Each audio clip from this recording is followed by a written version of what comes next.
Veni Creator Spiritus, mentes tuorum visita, impleso perna gratia, quae tu creasti pectora.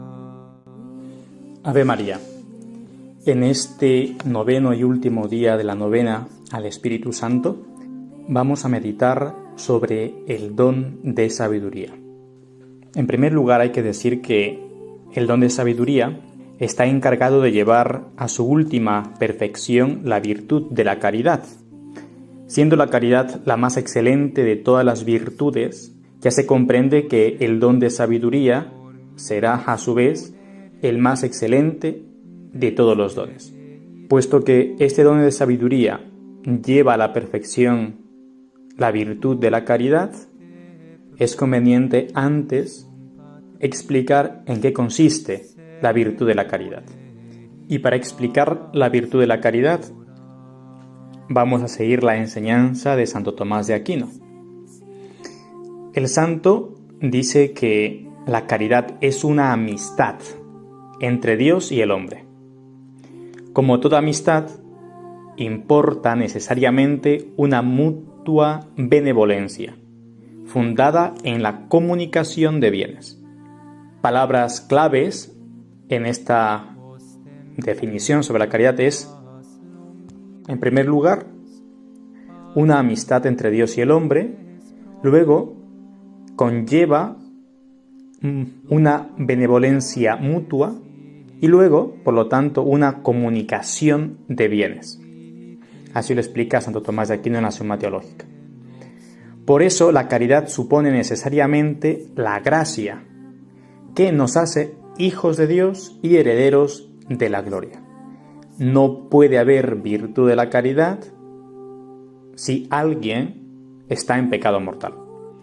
El hombre, que por su naturaleza no pasa de siervo del Creador, porque todos, en cuanto que somos creados, somos siervos de Dios, sin embargo llega a ser, por la gracia y la caridad, hijo y amigo de Dios. Y si ya aquella servidumbre le ennoblece tanto, porque ser siervo de Dios es una cosa grandiosa, ya que servir a Dios es reinar, como han enseñado los santos, ¿quién podrá medir la altura a que nos eleva la caridad de Dios, que se ha difundido en nuestros corazones por el Espíritu Santo que nos ha sido dado, dice San Pablo en la carta a los Romanos 5:5. A ti que debieras permanecer siervo, te admite Dios como amigo, dignidad incomprensible del cristiano. Pero no hay que olvidar que la caridad en sí misma es una realidad creada, es un hábito sobrenatural infundido por Dios en el alma. Puede definírsela diciendo que la caridad es una virtud teologal infundida por Dios en la voluntad por la que amamos a Dios por sí mismo sobre todas las cosas y a nosotros y al prójimo por Dios. El objeto material, como se llama en teología, de la caridad recae sobre varios, que es Dios, nosotros y el prójimo. Sin embargo, el motivo de este amor a Dios, a nosotros y al prójimo es único, que es la bondad divina en sí misma y en cuanto comunicada a nosotros y al prójimo. De aquí se sigue que no todo amor que yo tengo al prójimo, a las personas, o el amor que me tengo a mí mismo, no todo amor, repito, es caridad. Porque cuando nos amamos a nosotros mismos o al prójimo por algún motivo distinto de la bondad de Dios, es decir, me amo o amo a otros no por amor de Dios, no hacemos un acto de caridad, sino de amor simplemente natural, filantropía, que es lo que hay mucho hoy en el mundo e inclusive lamentablemente en la Iglesia. Es un amar al otro no por amor a Dios?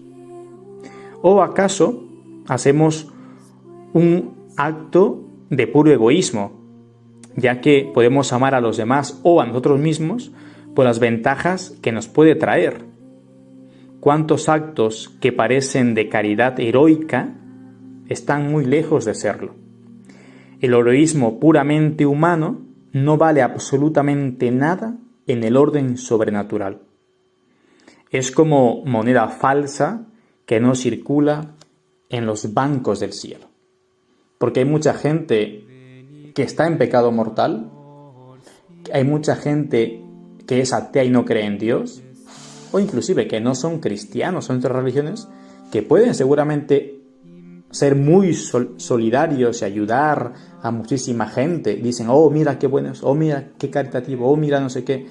Pero eso no es caridad, eso es filantropía, eso es amor simplemente humano, natural, pero no es una virtud. Eso no sirve para nada para ir al cielo si lo que se hace no se hace por amor a Dios. Si se ama a los otros, no por un amor divino. A todo esto hay que añadir que la caridad cristiana, la perfección de la vida cristiana, consiste especialmente en la caridad. Ya que San Pablo dice, pero por encima de todo esto, vestíos de la caridad, que es vínculo de perfección, en Colosenses 3:14. Porque la caridad, como dice Santo Tomás de Aquino, en cierto modo liga todas las demás virtudes en una unidad perfecta.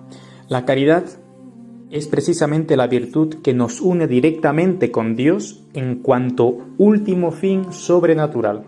Esto no quiere decir que la perfección cristiana consista íntegra y exclusivamente en la perfección de la caridad, sino que es ella el elemento principal, el más esencial y característico de todos.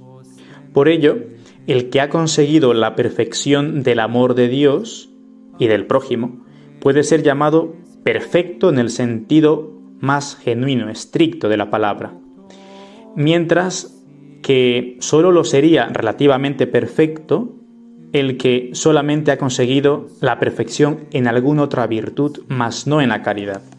Así pues, la caridad es quien nos une a Dios, fin último del alma humana.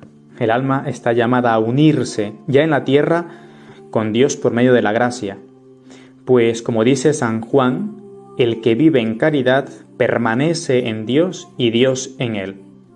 Por consiguiente, la perfección de la vida cristiana se toma especialmente de la caridad. Pero es que además la caridad nos une con Dios ya desde ahora de una manera perfectísima, dándonos la posesión real de Dios. Santo Tomás dice que la caridad nos da la posesión real de Dios y estableciendo una corriente de mutua amistad entre Él y nosotros. Por esto justamente la caridad es inseparable de la gracia, mientras que la fe y la esperanza son compatibles de alguna manera con el mismo pecado mortal. Fe y esperanza, diríamos, informes. La caridad, en fin, supone la fe y la esperanza, pero las supera en dignidad y perfección. Habiendo dado estas pinceladas sobre la virtud de la caridad, veamos ahora el don de sabiduría, que es el don que perfecciona la caridad. Podemos definirlo con el padre Antonio Rollo Marín, que sigue en todo esto la enseñanza de Santo Tomás de Aquino, de la siguiente manera.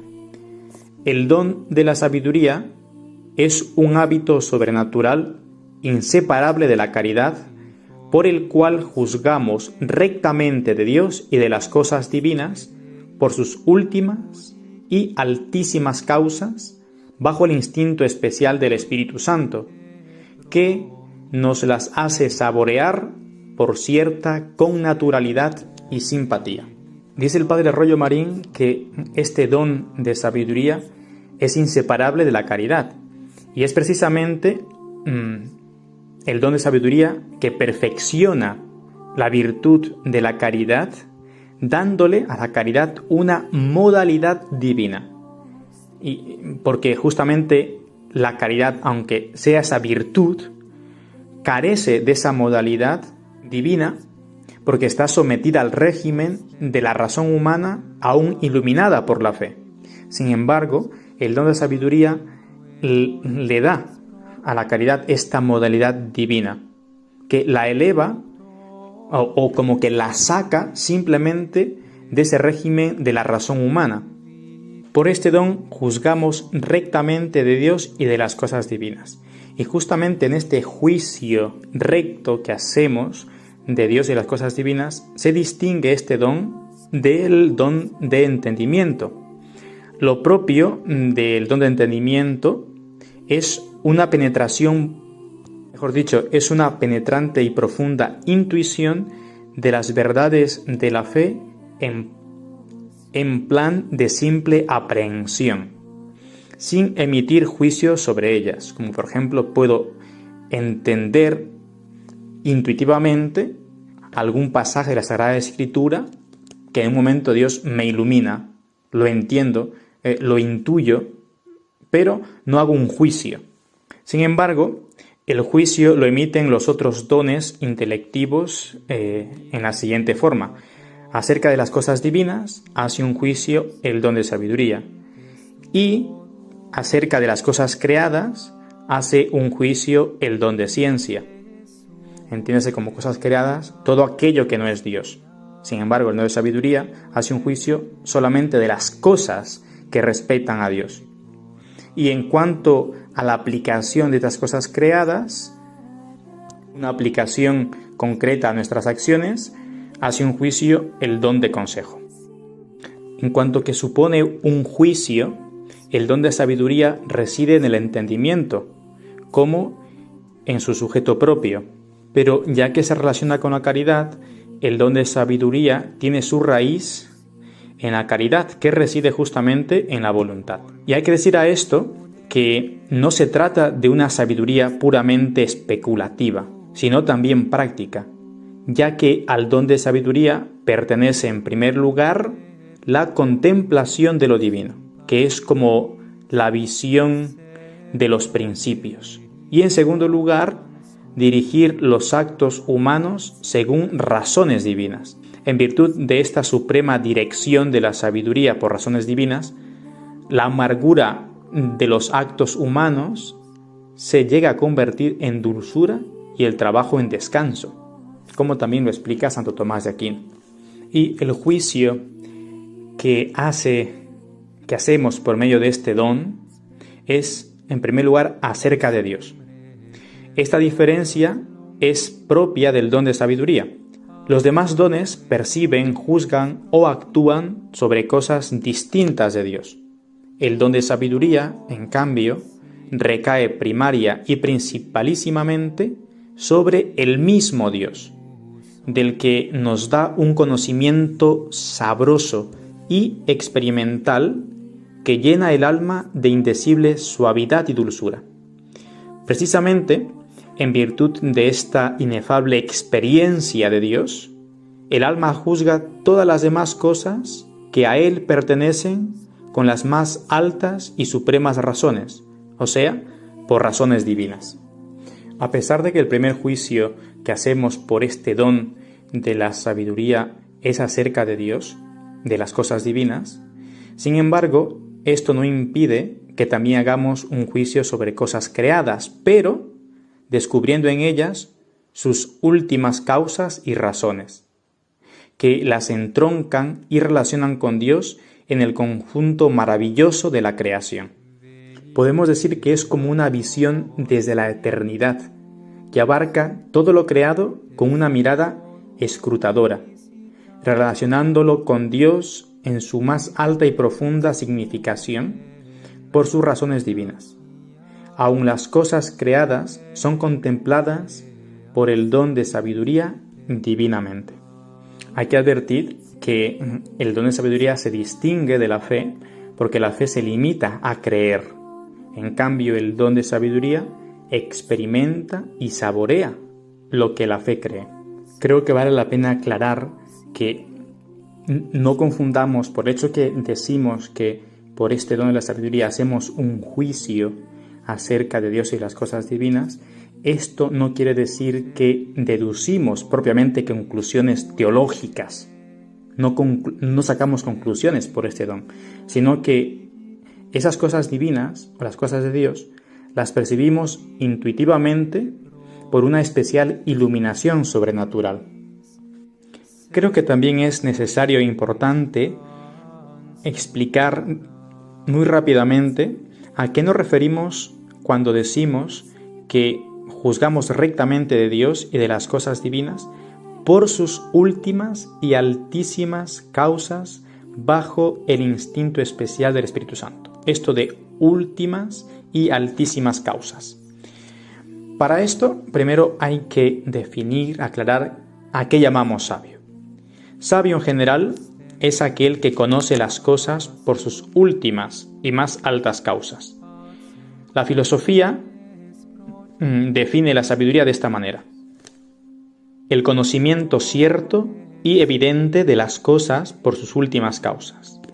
El conocimiento cierto y evidente de las cosas por sus últimas causas. El que contempla una cosa sin conocer sus causas tiene de ella un conocimiento vulgar o superficial, por ejemplo, de aquella persona que contempla un eclipse, pero más no sabe a qué se debe ese eclipse. Es un conocimiento, pero vulgar, simple. Sin embargo, el que puede reducir sus conocimientos a los últimos principios del ser natural, posee lo que llamamos la sabiduría filosófica o meramente natural, que conoce las causas del por qué se está dando, en este caso, el eclipse. Y el que juzga por un instinto divino las cosas divinas y humanas por sus últimas y altísimas causas, o sea, por sus razones divinas, posee en este caso la sabiduría sobrenatural. Esta última es cabalmente la propia del don de sabiduría. Por encima de ese conocimiento no hay ningún otro en esta vida. Solo le superan la visión beatífica, que es el fin de nuestra vida, y la sabiduría increada de Dios. Sé que a veces es un poco pesado todos estos términos, pero creo que eso es necesario explicarlo, porque hay que dar fundamentos de nuestra fe, razones de nuestra esperanza, como dice el apóstol San Pedro. Pero de todo lo que llevamos dicho sobre el don de sabiduría, creo que el ejemplo de los santos nos ayuda a entender con mayor perfección en qué consiste este don. Y miren, porque el conocimiento que proporciona al alma el don de sabiduría es incomparablemente superior al de todas las ciencias humanas, incluyendo a la misma teología, que tiene ya algo de divina. Porque ¿cuántos teólogos han sido unos grandes sabios, entre comillas, en el sentido de decir, tenían un conocimiento profundo de muchísimas cosas por medio del estudio? Pero por eso se da a veces el caso de un alma sencilla, inclusive ignorante, que carece en absoluto de conocimientos teológicos adquiridos por el estudio y que, sin embargo, posee, por el don de sabiduría, un conocimiento profundísimo de las cosas divinas que pasma y maravilla a los más eminentes teólogos. Ejemplos: tenemos ahí a San Juan de la Cruz, por ejemplo, o Santa Teresa de Jesús. San Juan de la Cruz tenía un conocimiento muy grande, era un hombre muy bien preparado, pero ese conocimiento profundísimo a que llegó sobre Dios, o Santa Teresa misma, es gracias al don de sabiduría. ¿Y realmente es necesario este don? Hay que decir que es absolutamente necesario para que la caridad pueda desarrollarse en toda su plenitud y perfección. Y precisamente porque la virtud de la caridad es la más excelente, la más perfecta y la más divina de todas las virtudes, está reclamando y exigiendo por su misma naturaleza la regulación divina del don de sabiduría. Esta virtud es una virtud divina que tiene alas para volar hasta el cielo y se la obliga a moverse a ras del suelo, por razones humanas hasta cierto punto, sin comprometerse mucho con grandísima prudencia, con mezquindades raquíticas, y únicamente cuando empieza a recibir la influencia del don de sabiduría, que le proporciona la atmósfera y modalidad divina que ella necesita por su propia naturaleza de virtud teologal perfectísima, empieza la caridad, por así decirlo, a respirar a sus anchas. Y por una consecuencia natural e inevitable, empieza la caridad a crecer y desarrollarse rápidamente, llevando consigo al alma, como en volandas, por las regiones de la vida mística hasta la cumbre de la perfección, que jamás hubiera podido alcanzar sometida a la atmósfera y regulación humana en el estado ascético. Por lo tanto, es muy importante y necesario este don de sabiduría para que nuestra caridad, la caridad como virtud que está sometida justamente a nuestra flaqueza, sea elevada y pueda correr la caridad a los grados más heroicos de este amor que nos une a Dios. Una vez explicado en qué consiste el don de sabiduría, expliquemos sus efectos. A las almas que poseen este don, el Espíritu Santo les da a los santos el sentido divino de eternidad con que juzgan todas las cosas. Todo lo ven con los ojos de Dios, los pequeños episodios de su vida diaria, lo mismo que los grandes acontecimientos internacionales. Inclusive hasta un insulto, una bofetada, una calumnia que se lanza contra ellos, en todas las cosas ven clarísimamente la mano de Dios, que lo quiere o permite para ejercitarles en la paciencia y aumentar su gloria. Así no se detienen un instante en la causa segunda, en este caso en la persona que me ha dado la bofetada. No me detengo en las maldades de los hombres, sino que más bien voy a ver esa mano de Dios que está detrás, quien quiere o permite aquello contradictorio que me está pasando. Por eso no llaman desgracia a lo que los hombres suelen llamarlo enfermedad, persecución, muerte, sino únicamente a lo que es en realidad una verdadera desgracia, la verdadera desgracia, que es el pecado, y más aún el pecado mortal, la tibieza, en último término, la infidelidad a la gracia. Ven clarísimamente que no hay otro tesoro verdadero que Dios o las cosas que nos llevan a Él. Por eso San Luis Gonzaga se preguntaba: ¿de qué me vale esto para la eternidad? ¿Cuándo iba a realizar una obra? Y si me servía para la eternidad, en este caso al santo, entonces lo realizaba. Si no, no. Un segundo efecto, les hace vivir de un modo enteramente divino los misterios de nuestra santa fe. Penetra en las profundidades insondables de Dios mismo, el alma que posee este don, a través de las cuales contempla todas las cosas. Por ejemplo, los atributos divinos, la creación, la redención, la gloria. Un tercer efecto les hace vivir en sociedad con las tres divinas personas mediante una participación inefable de su vida trinitaria. El alma con este don de sabiduría llega a estas alturas, ya no sale nunca de Dios. Si los deberes de su estado así lo exigen, se entregan exteriormente a toda clase de trabajos, cualquier trabajo que sea, bien la ocupación en casa, bien el trabajo de una profesión, pero aún así, en los trabajos más absorbentes, el alma, en lo más profundo de su corazón, siente permanentemente la divina compañía de de las tres divinas personas, y no les abandona un solo instante. Se han juntado en ella Marta y María de modo tan inefable. Me ocupo en mis trabajos diarios, en lo que el deber me manda, pero sin embargo, por ello, no dejo de contemplar y de hacerlo todo por amor a Dios. Y miro en aquello que me toca hacer, también la voluntad de Dios. Como cuarto efecto, podemos decir que lleva hasta el heroísmo la virtud de la caridad.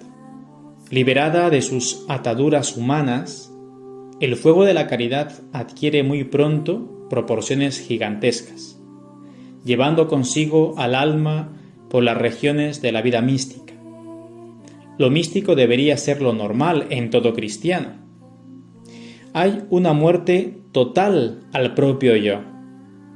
Aman a Dios con un amor purísimo, por sola su infinita bondad, sin mezcla de interés o de motivos humanos. Es realmente muchas veces complicado y difícil amar a Dios sin ninguna mezcla de amor humano, sin ningún interés de por medio, porque muchas veces no queremos pecar, no pecamos, o muchas veces, mejor dicho, amamos a Dios para no tener mi alma sucia, que en el fondo ya es un mirarme a mí, un mirarme a mi alma. O muchas veces evitamos el pecado y amamos a Dios porque quiero salvarme. Y hacemos bien en amar a Dios para no tener alma en pecado. O amamos a Dios para no condenarnos. Sin embargo, el amor purísimo ni siquiera mira aquello, sino que mira solamente el amar a Dios por ser Dios quien es.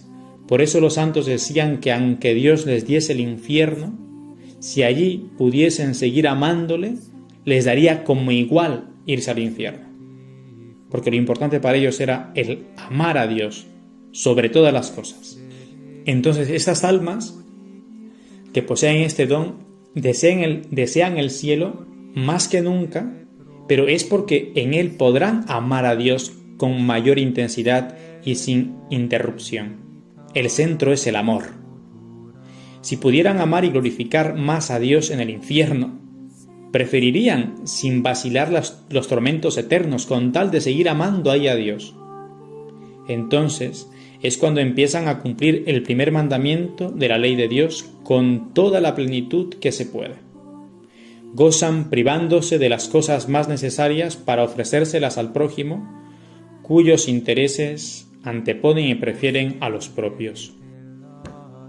¿Y cuál es el vicio opuesto al don de sabiduría?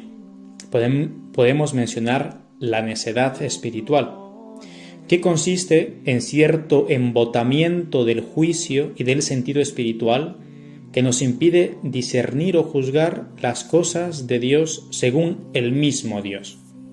El padre Menéndez Reigada decía: por esta estupidez apreciamos en algo las naderías de este mundo. De ahí que si no somos santos, tenemos que reconocer que somos verdaderamente estúpidos, por mucho que a nuestro amor propio le duela. Porque realmente la única estupidez verdadera es no ser santo. Cuando esta estupidez es voluntaria por haberse sumergido en las cosas terrenas, es un verdadero pecado. La lujuria es lo que más produce esta necedad espiritual, por ser lo que más embrutece y animaliza al hombre. Contribuye también la ira, que ofusca la mente, impidiéndole juzgar con rectitud. Y también hay unos medios para fomentar este don, como son, por ejemplo, esforzarnos en ver todas las cosas desde el punto de vista de Dios. También el combatir la sabiduría del mundo, que es necedad ante Dios. También no aficionarnos demasiado a las cosas de este mundo, inclusive aunque sean buenas y honestas. Por ejemplo, la ciencia, el arte, la cultura humana, el progreso material, son cosas de suyo buenas y, además, honestas si se las ordena rectamente.